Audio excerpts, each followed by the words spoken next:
Good afternoon. I'm George Latimer, Westchester County Executive, and this is our Westchester County COVID update from Monday, November 23rd. I'm here in the county office building. We are operating in a remote fashion so that members of the press can ask us questions and hear our update today. This is the first of two updates we're planning for this week. We'll be back again on Wednesday to give a second half of the week update. I'm joined by our Deputy County Executive, Ken Jenkins, and off camera I have our Director of Operations, Joan McDonald. And we'll be introducing a new member of our team and a promoted member of our team during the course of this update. So we're very happy to be able to have that tied into our emergency services plans. We'll begin as we always do with the numbers. There is no reason to sugarcoat this. We are seeing a continuing rise in the COVID infection, and it's a serious rise. The governor reported earlier today in his update that he saw signs that yellow zones were heading toward orange and red category. The numbers are not good. They're, in general, showing now a solid, almost 2-month rise in COVID infections. As of today, our numbers now show that we have 47,262 cases year-to-date of COVID, and that gives us currently active 4,808 cases, meaning 4,800 plus people who have tested positive for COVID within the last 2 weeks that have not cleared the 2-week incubation period. We've tested over 1 million individual tests, 1,031,000. Now, we're at a point where many people have been tested twice and 3 times or more. I myself have been tested twice, so we can't make the correlation that each test is one individual. There's slightly under 1 million people in Westchester County last census. We hope the next census will change that number. But we know that there are multiple tests here as people are tested on an ongoing basis whenever they have a scare or a reason to be tested. But over 1 million tests in Westchester County. And the numbers for today were not good. We have 421 positive cases out of a total of 8,343 people tested. That's a 5% infection rate. For those who may have been watching these updates over time, during the summertime, we were routinely in the vicinity of 1% or slightly under 1%. Then we started to move up. We saw neighboring counties have high single-digit infection rates, while we did not. But now, in this one particular overnight, we reached 5%. That the infection rate by day can change a fair bit. Over the last 4 days, we've had infection rates of 3.8, 4.2, back to 3.8, and now 5.0. In theory, tomorrow the number might be below 5% by some number. But the bottom line is these numbers are still consistently higher than they were in the period before. Just to give you the comparison, as we like to do, so you have a sense of what direction the numbers are going in, aside from whatever the absolute numbers are for today. Today we have 4,808 cases. When I reported a week ago today from this podium, we had 3,515 cases. That's an increase of 1,300 active cases in a week. 2 weeks ago today, we had 2,252 active cases. That's more than a doubling of active cases in 2 weeks. And 3 weeks ago today, which is the day before the election day is not that far in our rearview mirror, 1,513 cases. That is 1/3 of what we have today, or there's been a tripling in the number of active cases in 3 weeks. That is a dangerous trend. We are hitting numbers now that we saw in the month of May. And there seems to be no reduction in sight in the rapid rate of growth of these various cases. As I've often said, the more you test, you may determine that that's why you get more positives. But the infection rate has increased. I mentioned the 5% infection rate, much higher than what we experienced certainly a few weeks ago, a month or 2 months ago. We also have bad news in the other indicators that matter. We have bad news in the indicator of hospitalizations. When we reported a week ago, our hospitalizations were approaching the 125, 135 mark. Our most recent number over the weekend was 168 people are hospitalized for COVID. And hospitalizations represent a more severe case of the disease. You test positive, and then if you get sick to a point by which you can't be treated at home, get your fever down, and have your antibodies fight it off, you have to go to the hospital for treatment. 168 people, as we speak, are now in the hospital, and that is a much higher number. Just to give you the comparables, a week before that, we had 121 in the hospital. That's an increase of 40 within the week. 2 weeks ago, 79 people in the hospital. That's almost a doubling in 2 weeks of the number of people in the hospital. And if you go back into the last couple of dates, you're talking in the vicinity of 50 people. In the hospital now, 168 hospitalized. Fatalities have reached a grim mark here in Westchester County. 1,500 people from the beginning of the pandemic to today have died, Westchester residents, due to COVID. The numbers of our fatalities are still roughly 1 or 2 a day. We had a night where we lost 4 people earlier this week, but we've generally lost no more than an individual a day. However, we went through months where we hardly had any fatalities, and we took great pride having gone 2 consecutive months where together we lost 11 people only, and now we're losing that easily within the week. So every loss is a significant loss. It matters to us, and it's very disconcerting to see these numbers to continue to spike. With the numbers where they are, the governor has set up a system of checking what those infection rates are and then creating a designation by color-coded designation for the degree of increase in the infections. And the system that he had, we talked about it last week, he announced it a couple of weeks ago, color yellow, color orange, and color red. And that's increasing levels of infection that trigger designations that then have some restrictive impact within the society. We currently have 6 communities that have been entered into one of the colored zone systems. We have an orange zone currently that affects most of the village of Portchester and part of the village of Rye Brook. There is an overlay yellow zone that goes slightly beyond that, that includes part of the village of Rye Brook and a very little piece of the city of Rye. And then we had last week announced 5 yellow zone designations in portions of New Rochelle, Ossining, Tarrytown and Sleepy Hollow, Yonkers, and in Peekskill. In each of these different cases, the number of infections have reached a certain level by metric that has reached a concern level now for which there has to be some restrictions to the actions within those zones. Each one of those zones are geographically drawn. So oftentimes it's the zip code that drives the train. In, for example, the Tarrytown Sleepy Hollow zone, 10591 is the zip code. It does not include all of Tarrytown. It does not include all of Sleepy Hollow, but it does include the most urban parts of those 2 villages, which sit side by side, and there's a certain concentration of cases that include the Beekman Avenue corridor, which is the main street of Sleepy Hollow, Main Street, which is the corridor in Tarrytown, and reaches slightly north and slightly south and somewhat to the east of the heart of that area. But not all of the 2 villages are in the zones, and the same would be true in the other villages. In the city of New Rochelle, the zip code 10801 is part of the yellow zone. The other 2 major zip codes, 10804, the north end of New Rochelle, 10805, the south end of New Rochelle, are not part of the zone. And in Yonkers, there's 2 of the zip codes that have been identified. There's 6, 7 zone zip codes in Yonkers. Then you have to look at the numbers because some of those zip codes are coded in Yonkers, but they're coded with the names of an adjacent community. So 10708 is a zip code that is not affected by this. It is in the city of Yonkers, but the zip is known as the Bronxville zip code, and it gets more complicated than that. Similarly, there's one for Tuckahoe. There's similarly one for Scarsdale as well. So the system becomes very difficult. As you're watching this and you have legitimate questions, your best strategy would be to go onto the gubernatorial website to look at how this is posted, or the New York State Department of Health website, so you can look at these zones in a little bit greater detail. If you have questions, you're welcome to call us here in our offices at 995-2900. We'll be happy to try to explain it to you.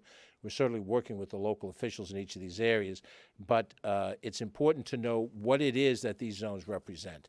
The yellow zone that represents 5 of these municipalities is the first precautionary level of zoning. It requires testing for school children who will be going into classes, whether it's hybrid or full-time attendance of classes. In point of fact, most of the school districts, as they approach the Thanksgiving holiday, are removing themselves to remote or hybrid learning, so there won't be that many children going to school.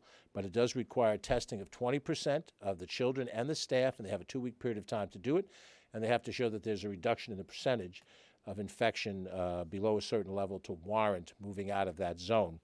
The yellow zone affects dining insofar as it reduces the capacity of people to dine together. Indoor and outdoor dining is still permissible under the yellow zone, but it can only be 4 people at a table, so you can't go with a group of 10, either outdoor or indoor, and then dine together under the yellow zone designation. Businesses remain open during that period of time.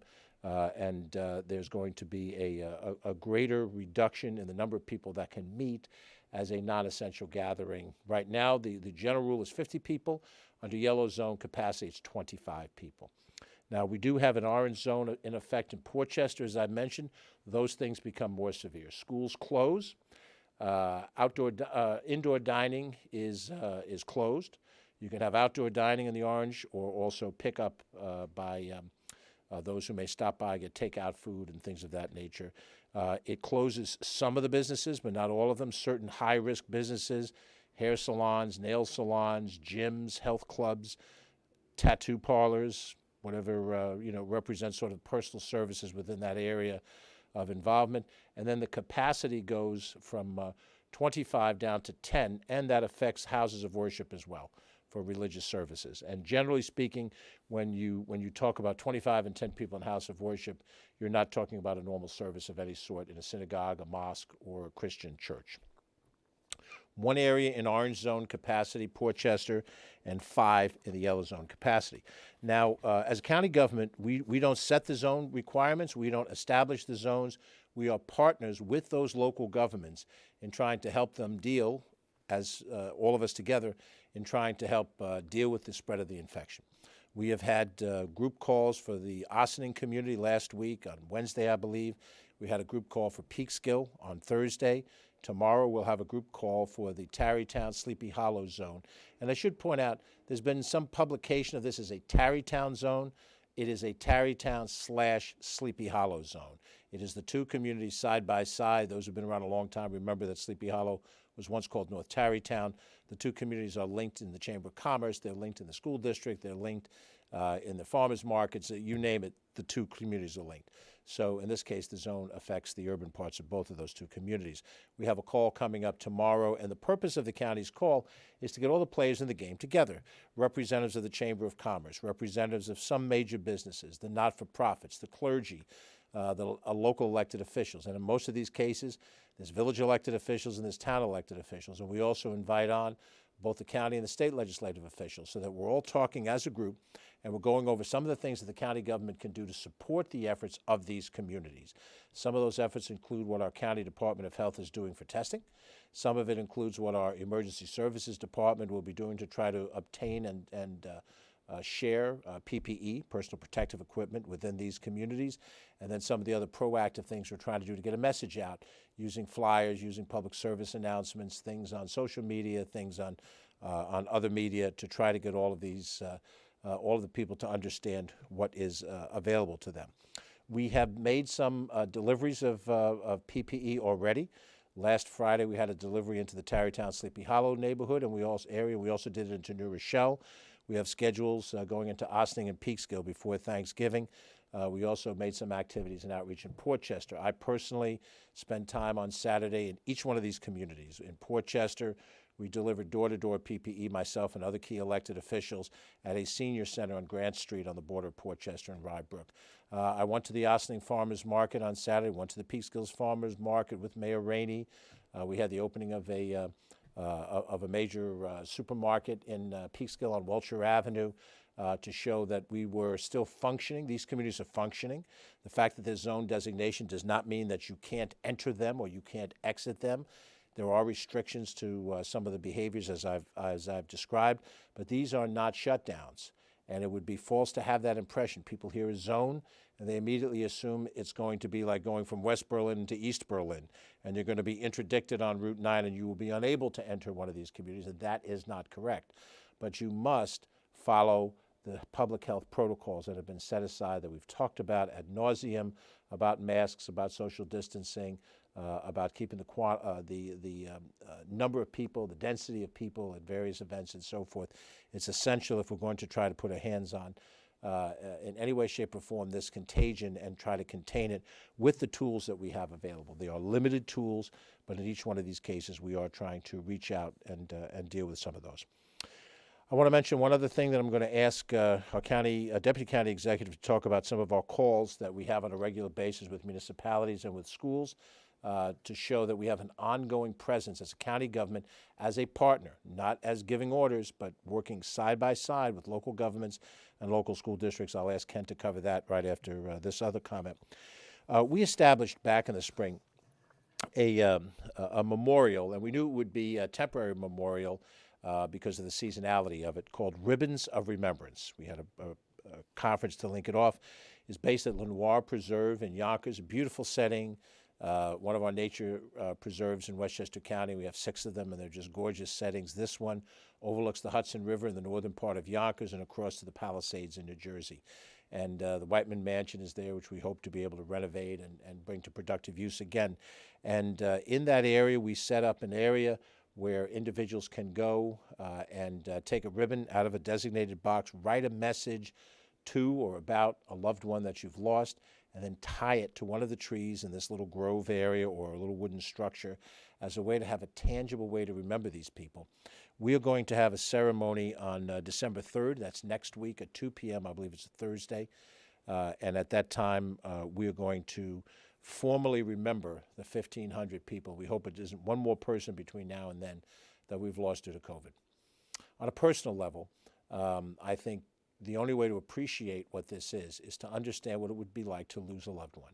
For most of us of a certain age, we've lost our parents at this stage of our life. And the tragedy is worse if we've lost a spouse, if we've lost a child. But to have lost a parent in the due order of season, those who are significantly older than us do pass. And if we live long enough, we have that moment of saying goodbye to our parents. For those who lost their parents during this pandemic, it is a difficult thing. And we want to grieve with you. We want all of us as a Westchester community to feel that sense of loss, that this is not a hoax. This is not some manufactured issue. This was something that hit us as a society, and there was sacrifice made, and part of that sacrifice is in losing people that we love. And at a time we're on the cusp of Thanksgiving, we'll talk about that in a little bit before we part company today. We're grateful for the things that we have, but we also mourn the things that we've lost. And so our Ribbons of Remembrance will have, in essence, a ceremony when we bring the remembrance function indoors because of the season. It's going to be impossible to really go out in the cold and the weather and the snow that's coming and have this at Lenoir Preserve. So on the December 3rd at 2 p.m., we will have that ceremony with a bit of pomp and circumstances.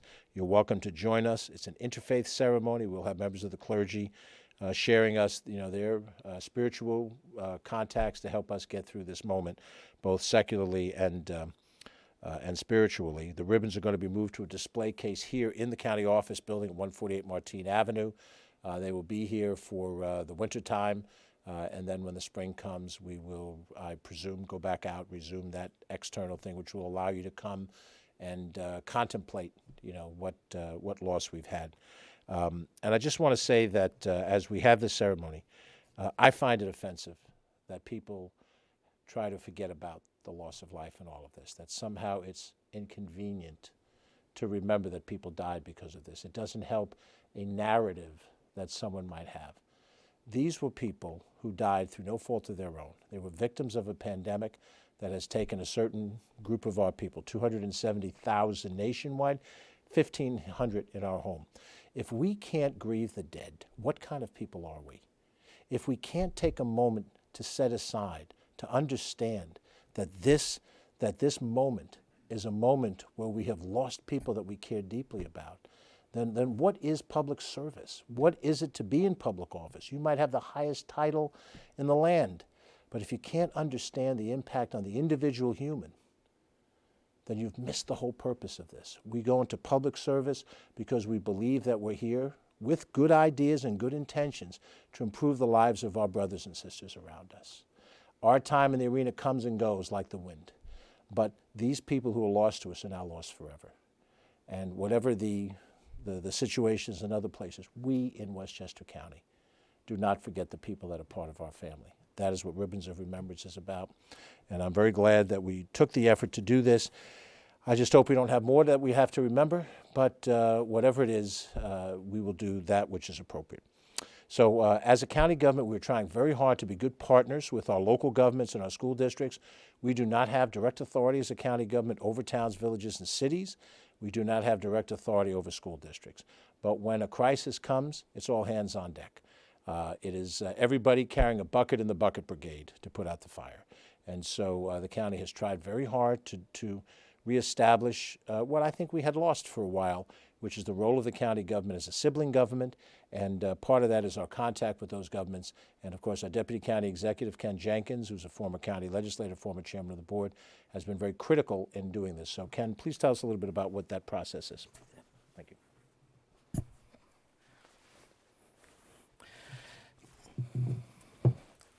Thank you, County Executive Latimer. First, and again, to echo the points that you were making, George, as far as the ribbons of remembrance and our 1,500 lost souls here in Westchester County through the pandemic. Joe McDonald was able to identify for us that there is something around the country to recognize those 270,000 people that is starting this week in 25 different states called Moral Mondays, where they're doing caravans and making sure to recognize the people to the point the county executive was just talking about, which is there's unfortunately a tremendous loss of life and not the opportunity to recognize and hold up those individuals and be able to grieve properly. So again, this is a time that we should really continue to recognize that. And because of that level of partnership, the county executive mentioned, we have been able to have meetings with the municipalities. And this is not new. County Executive Latimer's leadership has the kind of style that everyone sits around the table and everyone has a seat around the table to be able to bring those voices and be able to be heard. And as he said, it is a sibling as a partnership. Yes, there is tremendous power in the county executive. However, the way it's utilized here is to make sure that everyone has a seat at the table and is able to participate. So we've been having these meetings from the very beginning of this pandemic. So it's not new for County Executive Latimer and for the whole team to be around. We have weekly meetings now at this point in time with all of the municipalities where we're able to have conversation, and invited to those meetings are just the state legislators as well as the county legislators, where we're able to go and talk about best practices. We're able to talk about the differences in distribution in PPE, to understand what things need to happen to make sure that we're able to help impact and support the people of Westchester as we continue to go through the pandemic, and utilizing everyone's resources together to make sure that we're able to mitigate as best as we can. As the county executive pointed out, the numbers continue to go up. There was an expectation that we were going to have a second wave, and we are indeed in that second wave at this particular point in time, and everything that we can do together makes a difference. Conversely, we've had that same kind of relationship with our school districts.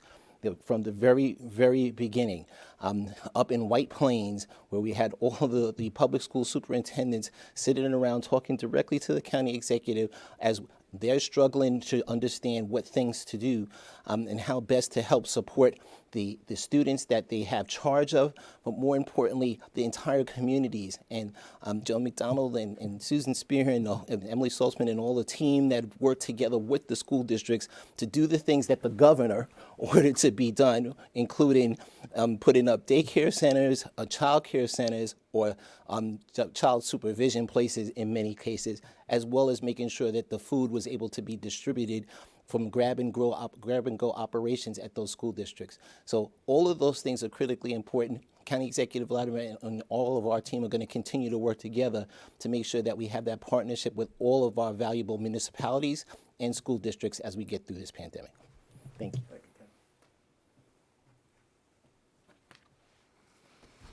A couple of more general announcements. We do want to note that Governor Cuomo has called out the National Guard to be posted at the major New York airports. That includes Westchester County, White Plains, HPN, as it's known by its three-letter code, starting tomorrow. They're already in place at some of the larger airports, LaGuardia, JFK. Many may not know, but Westchester County Airport is the third busiest airport for landings and takeoffs in New York State, busier than Albany and Buffalo and some of the other upstate cities. The role of the National Guard is to assist in collecting travel forms from inbound passengers. Currently, our airport staff has been doing a very good job doing that with the assistance of the county police. The New York State Department of Health picks up the forms, but this is the governor's effort to fully enforce that which represents the out-of-state quarantining of visitors into New York to make sure that those who are coming from parts of the country that may have an even higher level of infection rate are identified when they come into New York State, and that there is either a negative testing or a quarantining function that happens. So if you do have relatives that are coming into town and you're going to pick them up, be aware you're going to see the presence of National Guard. It's always a little noteworthy to see men and women in military fatigues in civilian settings. Be aware this has been deployed by the governor for the purpose that we've just identified. Our Emergency Operations Center has been activated. That is a facility that's located in Hawthorne. It's in a multi-use facility that the state and the county both have presence in. We bring together some of the key departments of county government, some of the key external organizations, depending on the nature of the crisis. We're at a hurricane, we're at an Indian Point incident. We would have a variety of different people. If you can imagine a telemarketing bullpen, I've actually sat in a couple of those earlier in my life when I used to do some nighttime second job telemarketing. You have rows of long tables, telephones, computers that could fill 40, 50, 60 people with different disciplines. Put them in the same room so when you have an emergency, you can communicate with each other in real time and work across the dotted lines of institutions and entities. The EOC has been activated now. We had it last activated, I think back in July. We had it during the springtime, and now it's back in force, 8 a.m. to 4 p.m. Westchester County has a couple of our major departments that are being affected there: Department of Health, Department of Public Safety, our county police, DSS, and so forth present. And we expect that will help in the coordination of some of our different tasks. So the next part of our program here is to make an announcement that I'm very pleased to make, and that is relative to our Department of Emergency Services.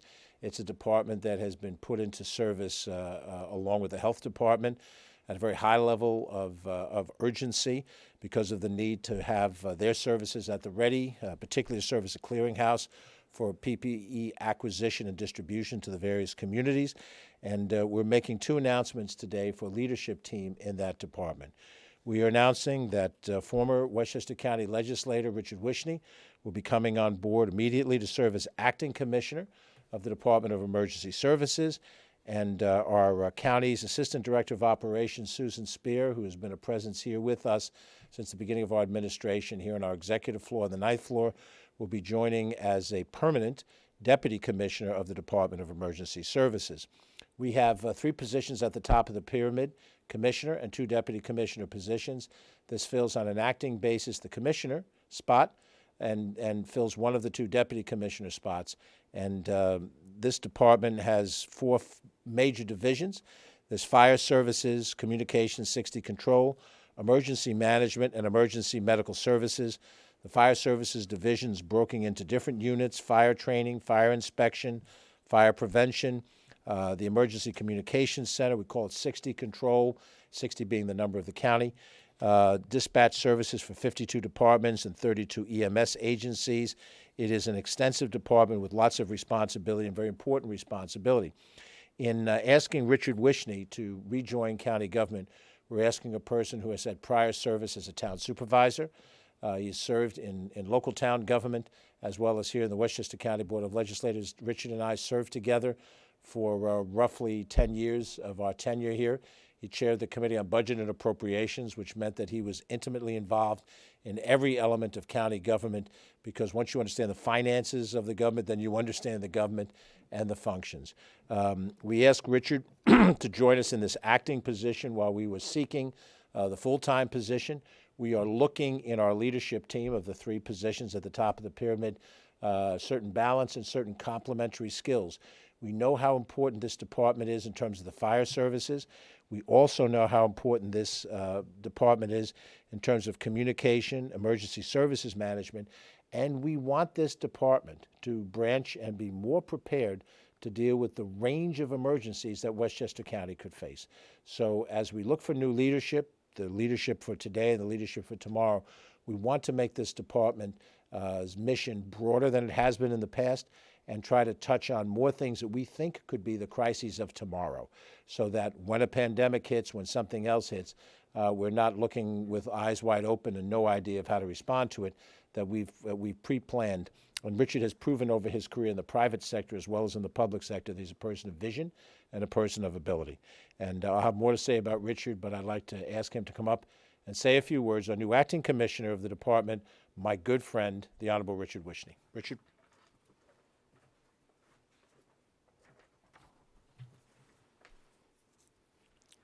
Thank you, Executive Latimer. It's certainly an honor for me to join the administration of County Executive Latimer.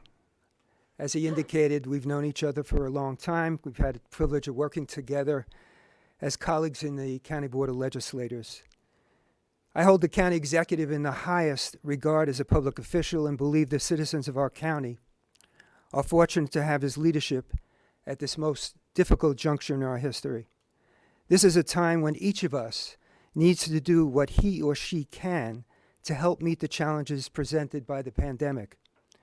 When George Latimer called and asked if I could help, I immediately agreed.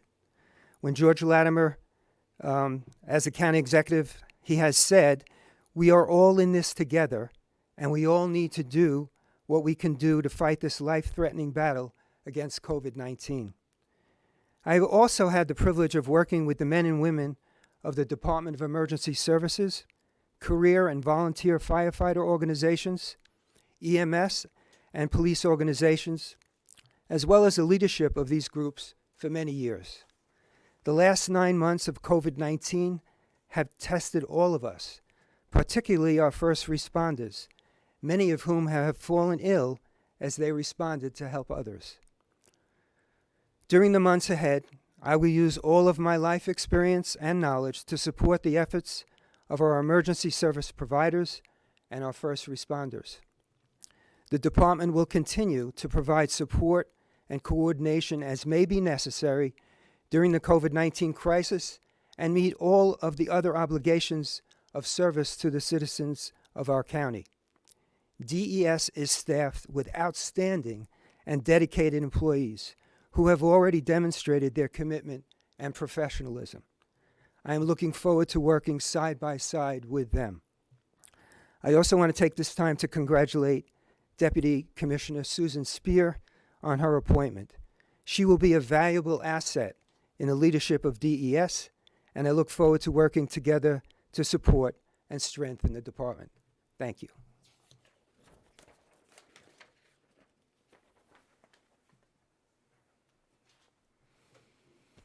Now I'd like to introduce Deputy Commissioner Susan Spear, who will be taking on that responsibility immediately. Susan joined us in the administration on its first day. She began in an intergovernmental role and performed brilliantly in that job. We moved her into an operational capacity a little bit more recently, and she showed tremendous ability to accomplish things during this COVID crisis. Susan has immediate past experience dealing with a number of major elected officials as their representative, former Congressman John Hall, United States Senator Kirsten Gillibrand. She has shown that ability to help us understand how to deal with issues from the Westchester County Airport to issues related to COVID. She was on site at the Emergency Services Department most of the days during the beginning of this crisis and performed an essential connective role between the two. I'm also proud to say, like Richard, as well as a former elected official, Susan is a former elected official. When she lived in the state of New Hampshire, she was a member of the New Hampshire State Legislature in the lower house and served as the minority leader of the legislature. And I think it's very helpful when you have people who are in operational experience but also have the experience of elective office, because so many times we have to be able to translate what elected officials have to be able to project to the public, and at the same time what has to be done concretely in an operational context. So, Susan, we're very happy for you to take on this new responsibility. I don't know if you're going to get home to see Kip more or less. I probably assume less, just like Marilyn now is going to be without Richard. But we couldn't be happier that Susan's taken on this additional responsibility now as Deputy Commissioner.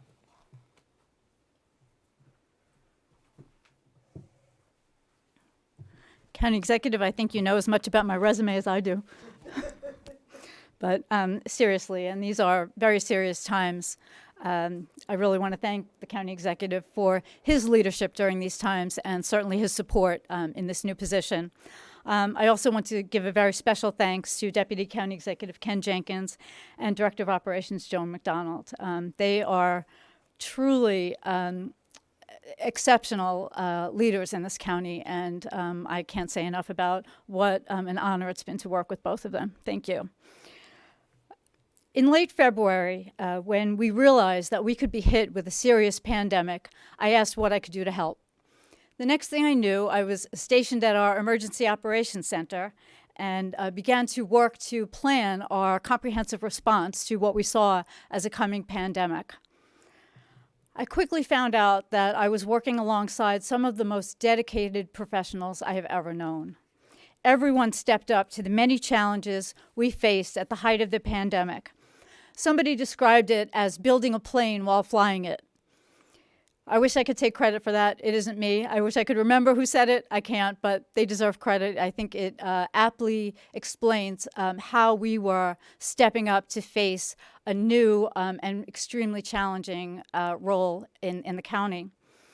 Now, as the county prepares to deal with a resurgence, trying to both prevent it and prepare for it, the Department of Emergency Services will have very important and impactful roles.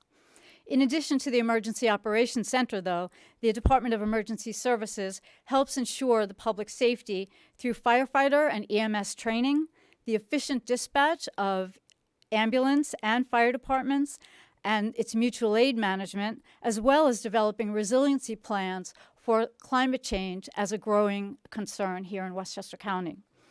I look forward to being part of the Department of Emergency Services under the leadership of Commissioner Wishney and the county executive, and alongside the most dedicated Department of Emergency Services staff.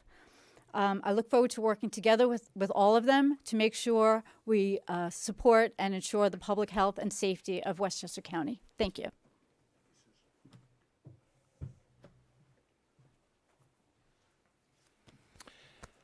I want to thank both Richard and Susan for stepping into this role. This is a critical time to be in this critical department, and your professionalism is going to be called upon immediately to help us work through these things. And you've already proven yourself to the satisfaction of the people of Westchester that you're capable, just really terrific public officials. And we're very grateful that you've taken on these new responsibilities.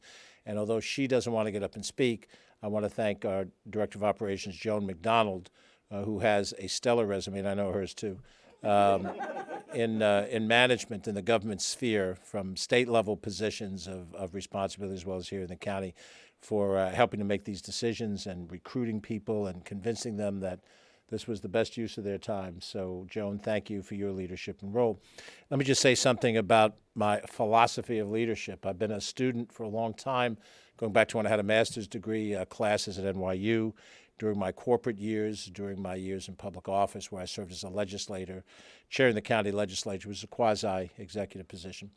And I've always thought very strongly that the mistake that I saw in government, and if the opportunity ever came my way, that I did not want to repeat that mistake, was the over-centralization of authority in the role of the individual executive.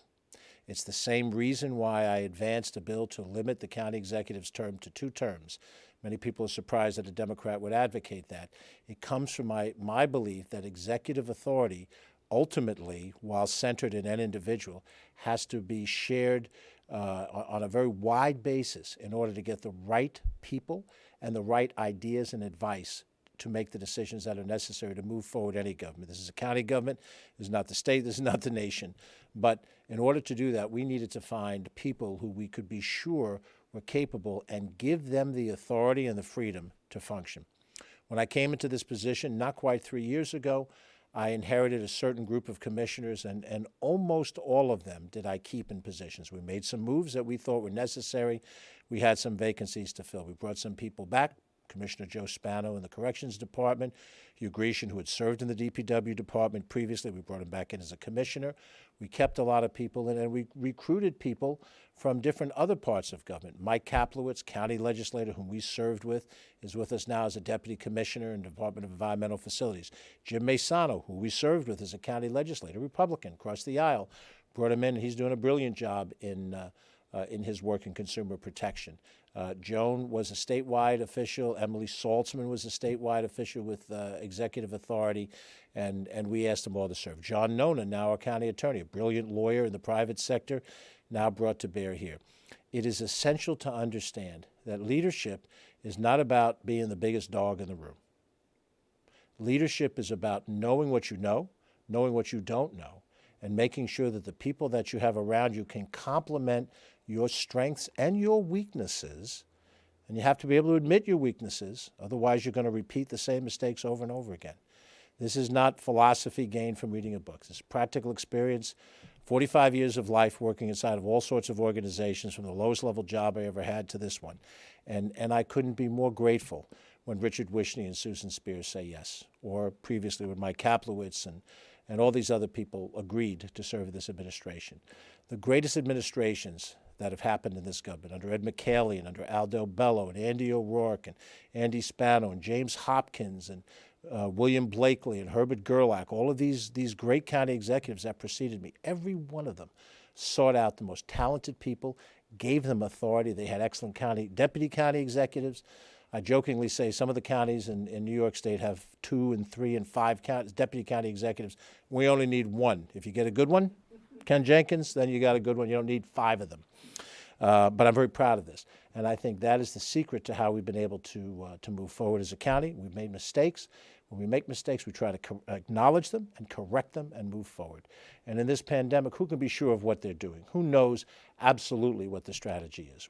We try to be intelligent, thoughtful people, do what's right, do it from a good place in your heart.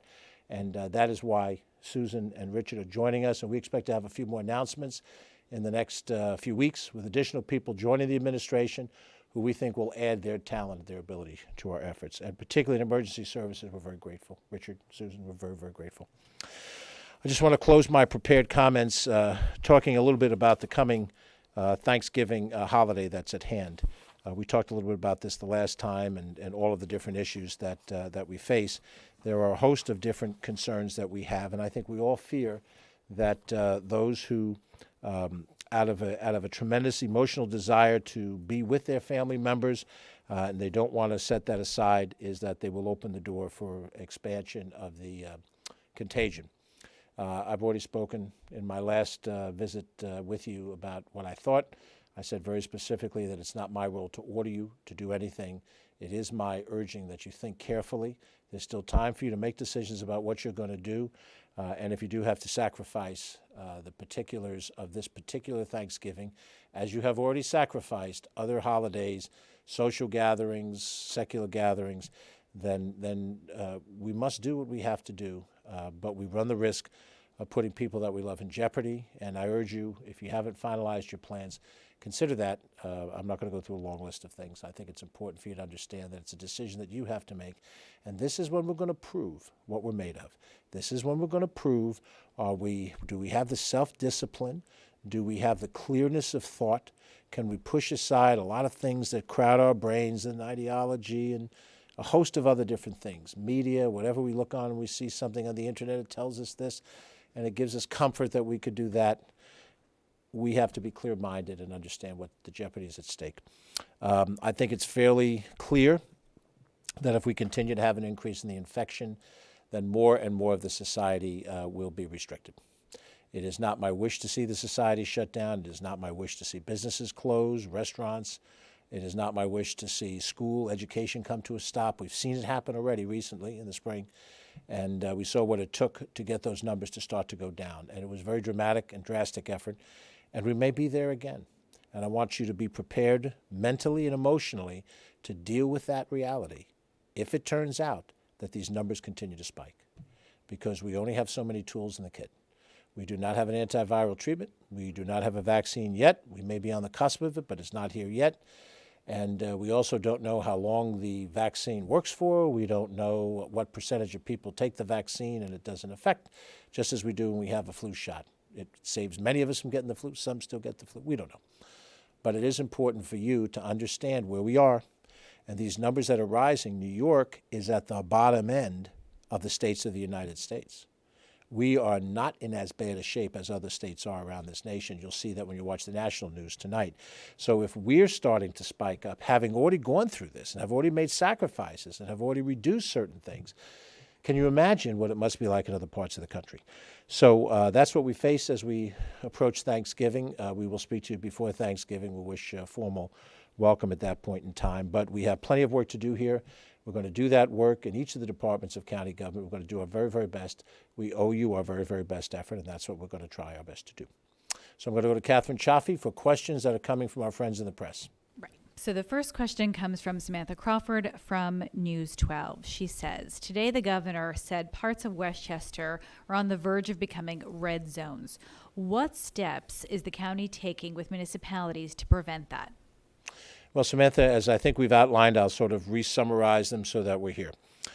We have had direct communication and will complete direct communication with all of the relevant individuals within each of the 5 or 6 communities now that have zoned designation.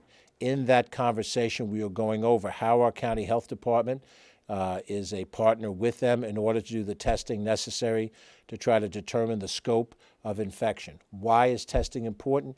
You test somebody, you find out that they're positive, you isolate them so they can't spread the disease. You take that one individual and you make sure that they are not in contact with hundreds more, which is what advances the contagion. The county is directly involved through the health department and through a series of other people that have been trained for contact tracing.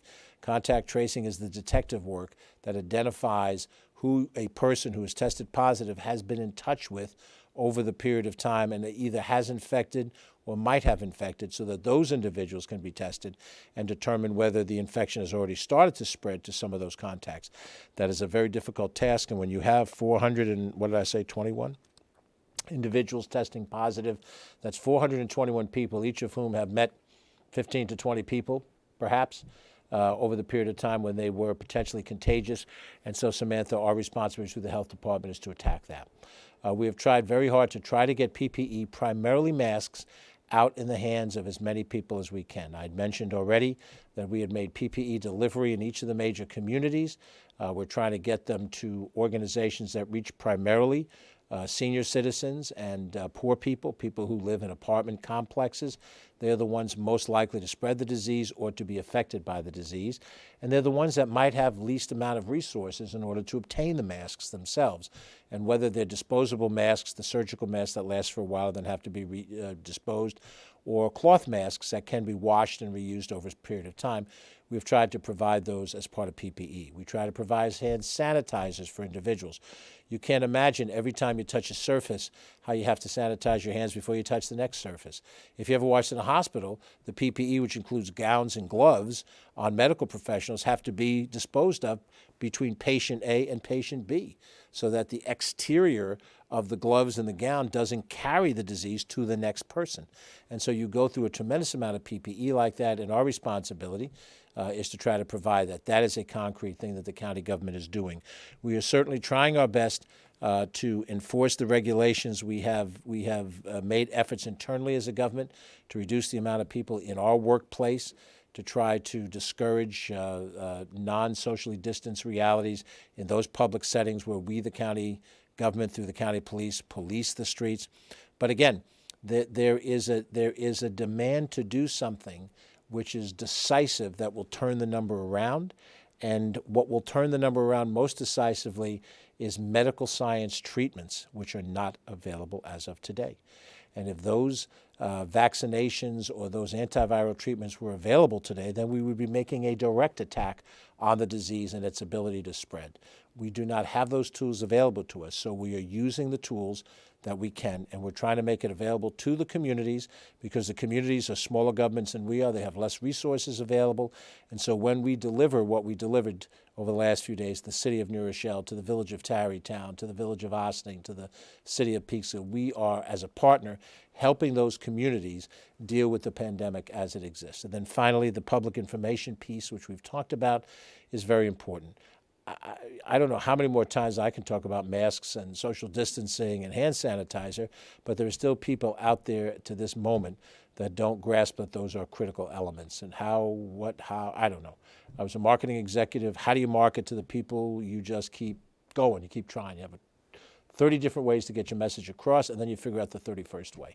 And that's also what we're trying to do, Samantha. Okay. Second question also Hold from on. Ken wants to add to that? And to add to that, people need to take advantage. They need to answer the phone when they get that phone call from the state health department or from the county health department, and not ignore it, and then follow the guidelines. If you're a contact of a person that tested positive, that means you're supposed to quarantine. It doesn't mean, oh, wait, I'm not quite sure yet, I don't feel bad. And those are the kind of things that we have a lot of control of, as the county executive said. Our self-control is the things that'll make the difference. Okay, next question, Catherine. also from Samantha Crawford. She asks, are our hospitals prepared if cases keep going up? Well, where we are now with hospitalization numbers, we're in good shape still. We have, as I mentioned, in the range of 160 hospitalized individuals. We have the capacity in the county for 3,100 hospital beds. We have the capacity for 260 ICU beds.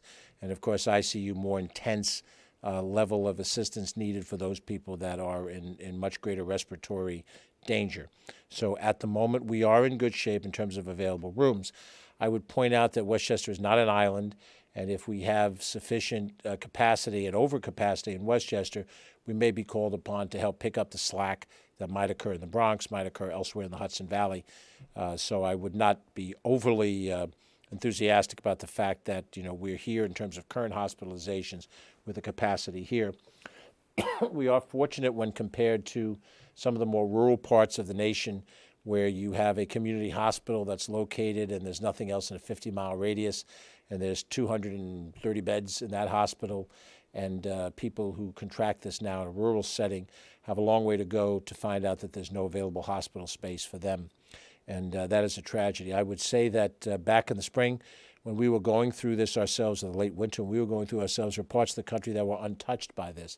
And we even knew at the time, I looked at something I said back in late March, in which I said that this disease was not going to stop on a dotted line border, and unfortunately that turned out to be prescient. And now rural parts of the country are having their health systems overtaxed. At this point, as we report today on November 23rd, Westchester County has sufficient resources to handle what we have and what is projected in the short term. The next question comes from David Proper. What do you think of the long COVID testing lines ahead of Thanksgiving? Well, I think you have people that are testing for COVID for lots of different reasons.